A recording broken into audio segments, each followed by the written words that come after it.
समंदर की लहरों के नीचे भी एक ऐसी जंग हुई जिसने दुनिया को हैरान कर दिया है। अमेरिकी पनडुब्बी ने ईरान का गौरव कहा जाने वाला युद्धपोत आइरिस जेना को समंदर की गहराइयों में ही दफन कर दिया है। अमेरिकी नौसेना की परमाणु पनडुब्बी से निकले घातक हथियार ने वो कर दिखाया जिसकी कल्पना तेहरान ने भी नहीं की थी। उस हथियार का नाम है MK-48 हैवीवेट टॉर्पीडो।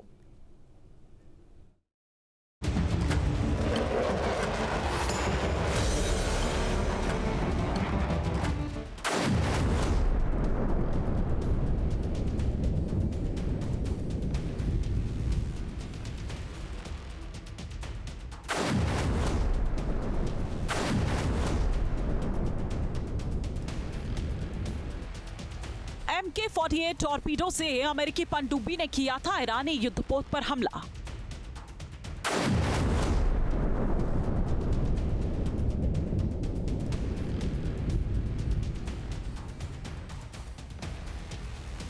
$650 पाउंड के हाई एक्सप्लोसिव वॉरहेड ने जहाज के नीचे किया था ब्लास्ट।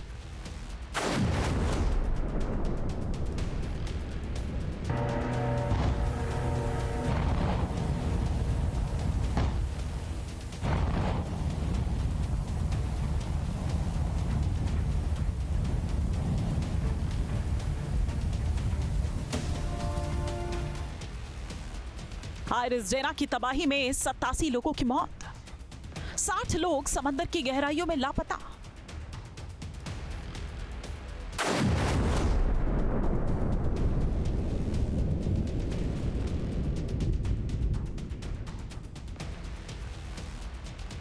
समंदर की लहरों पर तबाही की ये तस्वीरें गवाह है उस विनाश की जो सेकंडों में हुआ।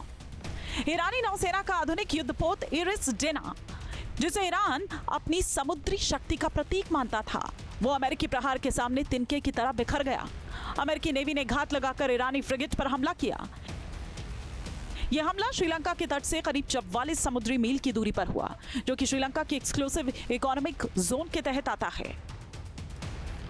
फॉरेन मिनिस्टर विजिता हेरात के मुताबिक श्रीलंका नेवी और कोस्ट गार्ड को सुबह 5:08 पर आइरिस जेना नाम के एक डूबते शिप के बारे में इमरजेंसी मैसेज मिला, जो गाले के सदर्न पोर्ट डिस्ट्रिक्ट से लगभग 40 नॉटिकल मील दूर था, जिसके बाद श्रीलंका नेवी और एयरफोर्स ने एक जॉइंट रेस्क्यू ऑपरेशन किया। श्रीलंकाई अधिकारियों के मुताबिक आइरिस जेना पर करीब 180 लोग सवार थे। श्रीलंकाई नेवी ने 32 लोगों को बचा लिया, 87 लोगों के शव को बरामद किया गया, 60 लोगों का अभी तक कोई पता नहीं।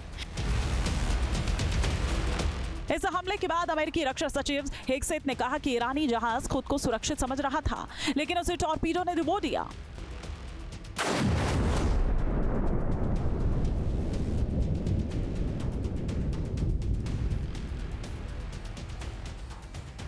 अब सवाल है कि अमेरिकी पनडुब्बी ने इस जहाज को डुबोने के लिए किस हथियार का इस्तेमाल किया।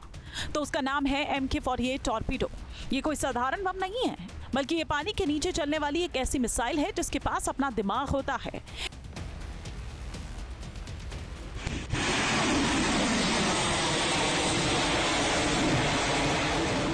MK-48 एक हैवी वेट टॉर्पीडो है। इसमें लगा 300 किलो का वॉरहेड किसी भी बड़े से बड़े युद्धपोत या परमाणु पनडुब्बी के परकच्चे उड़ाने के लिए काफी है। इस वॉरहेड की बारूद जहाजों की कील को तोड़कर उन्हें 2 टुकड़ों में बांट देती है।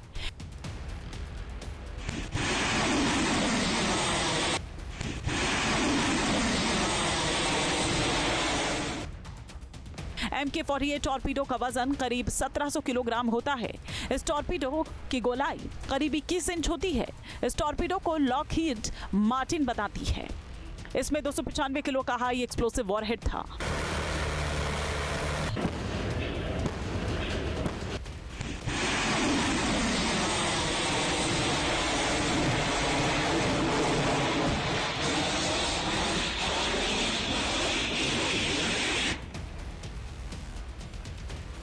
लॉकहीड मार्टिन के मुताबिक ये एक्टिव और पैसिव दोनों तरह के एडवांस सोनार का इस्तेमाल करता है। ज्यादातर लोग ये सोचते हैं कि टॉर्पीडो जहाज से टकराता है, लेकिन MK-48 अलग है। ये जहाज के कील यानी सबसे निचले हिस्से के ठीक नीचे जाकर फटता है। इससे पानी में एक वैक्यूम बनता है, जहाज को ऊपर हवा में ये उछालता है और गुरुत्व आकर्षण की वजह से जहाज बीच से 2 टुकड़ों में टूट जाता है। इसमें लगा एक्टिव और पैसिव सिस्टम अंधेरे समंदर में भी इसका रास्ता ढूंढने में मदद करता है। अगर दुश्मन का जहाज चकमा देने की कोशिश भी करे तो MK-48 उसे खोज निकालता है। ये करीब 100 किलोमीटर प्रति घंटे की रफ्तार से हमला कर सकता है। इसकी मारक क्षमता 50 किलोमीटर से भी ज्यादा है, इसका मतलब है कि पनडुब्बी दूर बैठकर ही दुश्मन का काम तमाम कर सकती है। ये न केवल सतह पर चल रहे जहाजों को बल्कि 800 मीटर की गहराई में छिपी दुश्मन की पनडुब्बियों को भी तबाह कर सकता है। ईरानी नौसेना के लिए इरिस देना सिर्फ एक जहाज नहीं था, ये उनकी मोवाज़े क्लास का फ्रिगेट था जिसे पूरी तरह से ईरान में बनाया गया था। 2021 में कमीशन हुआ। ये जहाज रडार को चकमा देने वाली तकनीक और एंटी शिप मिसाइलों से लैस था। इसके बावजूद अमेरिका ने समंदर में आसान शिकार इसे बना लिया।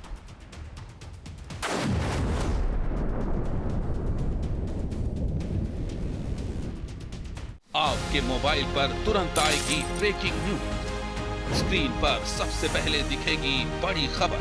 देश दुनिया की हर खबर एक जगह। अब आपके मोबाइल पर तुरंत फटाफट इंस्टॉल कीजिए न्यूज नेशन ऐप और रखिए खुद को अपडेट।